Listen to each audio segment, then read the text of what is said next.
Maya traced the fragile seam of her late grandmother's vintage coat and felt a hidden paper crinkle beneath her touch. With trembling hands, she carefully unpicked the stitches and pulled out an unmailed envelope sealed with wax dated July 1965.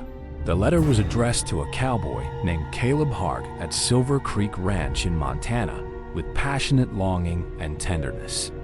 Her heart pounded as she unfolded the brittle pages and began reading words that had waited nearly 6 decades silently. My dearest Rose, not a single sunrise over these mountains can dim the fire you left in my soul forever. Maya's vision blurred with tears as she realized her reserved grandmother had once loved a cowboy with such fierce devotion. She booked a flight to Montana the next morning, clutching the letter like a fragile key to an unfinished past. The gravel road to Silver Creek Ranch stretched under a blazing orange sky, lined with old fences and whispering pines. A tall man with stormy blue eyes and a worn Stetson opened the weathered door, his expression guarded but curious. She introduced herself as Rose's granddaughter, and his jaw tightened as he gently took the yellowed envelope with shaking hands. He whispered his grandfather's name like a prayer and led her to a rustic kitchen filled with coffee's warm aroma. They sat at an oak table while his deep voice read Caleb's confessions of a stolen summer romance under moonlight. The letter revealed how a wealthy family's feud tore them apart just before Caleb had to battle a deadly wildfire. Luke confessed that his grandfather died alone years later, never knowing Rose had been forced into a loveless arranged marriage. Maya shared that her grandmother whispered Caleb's name in her final moments, clutching a faded photo she'd hidden for decades. Luke took her to the barn where a trunk held a velvet box with a silver locket and auburn curl. Inside the locket was a tiny portrait of Rose, her youthful smile frozen behind glass, and Luke's eyes glistened silently. He closed his rough hand over hers and murmured that maybe fate had brought her to finish their love story. Over the following days, she helped him mend fences, and they discovered a hidden meadow where Caleb and Rose kissed. Wildflowers bloomed in vibrant hues as they sat on a checkered blanket, sharing stories and roasted marshmallows until twilight fell. Maya realized she was falling for Luke, not because of the past, but because his kindness rebuilt her trust completely. One evening, he played a guitar by the firelight and sang the lullaby Caleb wrote for Rose's gentle soul quietly. She reached out and traced the scar above his brow, and he confessed he'd stopped believing in second chances completely. She whispered that a storm-battered wildflower still blooms when the sun returns, and his guarded heart finally opened to her. They spent a starlit night on the porch swing, wrapped in a thick quilt, promising to honor the long-lost love. The next morning, Luke placed the unmailed letter in a waterproof box and buried it beneath the ancient cottonwood quietly. Together they planted lavender seeds on the spot, a symbol of devotion that would bloom every summer without fail thereafter.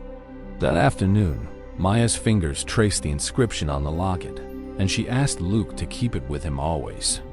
He opened the locket, revealing Rose's portrait, and promised to wear it over his heart until his own final sunset. A gentle rain started pattering on the tin roof as he cupped her face and pressed his lips to hers. The kiss tasted of rain and redemption, sealing a bond born from old letters and new courage under Montana sky.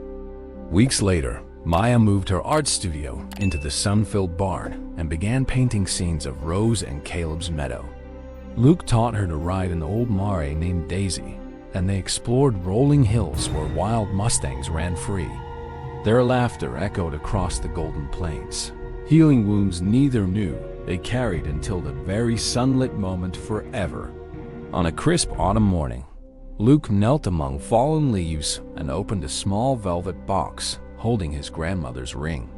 With a voice thick with emotion, he asked Maya to become his forever, right where the love letter was planted. She said yes through joyful tears, and as he slid the ring onto her finger, a rainbow arched high above.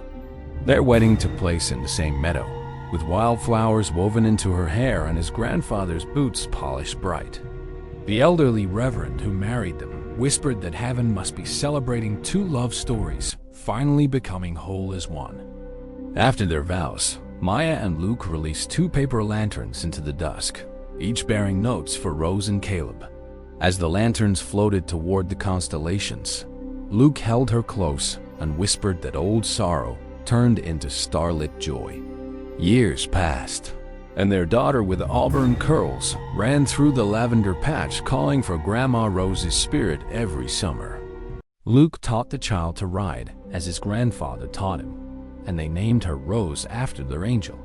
Every anniversary, they sat under the cottonwood tree reading Caleb's letter aloud, adding new words of their own journey together.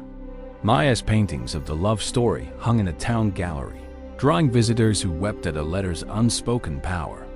Luke often found her in the studio at dawn, her brush capturing the exact shade of Montana's endless morning sky. She'd smile and say that every canvas told the true story of how an unmailed letter mended 2 broken lineages. One cool evening, their daughter found the velvet box in a drawer and asked about the silver locket with wonder. Luke knelt beside her and opened it, telling little Rose that this locket carried the love that started their family. The child pressed the locket to her cheek and whispered that she would give it to her own daughter someday. Maya looked at Luke through misty eyes and realized that their love was the echo of 2 voices finally heard. They sat on the porch as fireflies danced, and she rested her head on his shoulder, filled with peaceful gratitude. Luke whispered that he once believed love stories like this only existed in paperback novels, but she proved him wrong. She replied that the most beautiful chapters are written when 2 people dare to trust the invisible ink of fate. The ranch flourished with laughter, rescued horses, and the scent of fresh bread every Sunday morning as their home expanded. Maya wrote and illustrated a children's book titled The Cowboy's Unsent Letter, which became a beloved bedtime treasure for Rose. In the final pages, a drawing showed a mailbox in the clouds with Caleb and Rose dancing under golden light. Rose would trace the drawing each night and fall asleep, believing that heaven was just a letter away from home. On the 10th anniversary of their first meeting, Luke surprised Maya with a restored vintage truck he'd painted sky blue softly. They drove through winding mountain roads, stopping at an overlook where he'd scattered his grandfather's ashes long before her arrival. He pointed to the wild roses blooming nearby and said they had never appeared until the year she arrived there. Maya pressed a wild rose between the pages of Caleb's letter, kept in a glass case on the mantel forever. The townspeople often visited, not just for the art, but to hear the story of how a letter revived them. One winter, a heavy snowfall isolated the ranch, and they spent 3 days reading letters by candlelight and slow dancing. Luke wrote his own love letter during that storm, sealing it with the wax seal his grandfather once used before. He tucked it into her coat pocket, and she found it while feeding the horses, crying happy tears into hay. Now, decades later, their granddaughter will soon turn 18, and the family gathers under the sprawling cottonwood for her birthday. Maya, with silver-streaked hair, hands her the velvet box and tells the story of the unmailed letter from long ago summer. The young girl opens the locket, sees Rose's portrait, and feels a shiver of connection that defies time and reason. Luke leans on his cane, still wearing his grandfather's boots, and says love never truly dies when it is written. The granddaughter smiles, reading the original letter aloud, her voice blending with the wind rustling through the lavender field nearby. Everyone gathered feels the presence of Rose and Caleb under the blue sky, a gentle reminder that hope outlasts heartache. Maya squeezes Luke's weathered hand and whispers that their life is proof that the universe conspires for true love always. The story of the unmailed letter has become a tradition told each year, binding generations with invisible threads of devotion. As dusk paints the sky lavender and gold, the little ones chase fireflies while the elders sway to country tunes. Luke looks at the locket resting on his granddaughter's collarbone and knows his own legacy will be built on tenderness. She runs over, embracing him, and promises to keep the letter safe so her children will know their roots. That night, after the guests leave, Maya and Luke slow dance barefoot on the creaking porch under the stars alone. He hums the melody Grandpa Caleb wrote, and she feels tears slide as she understands that every word was seed. They watch the stars and know their story, rooted in an unmailed letter, will bloom forever on Silver Creek Ranch.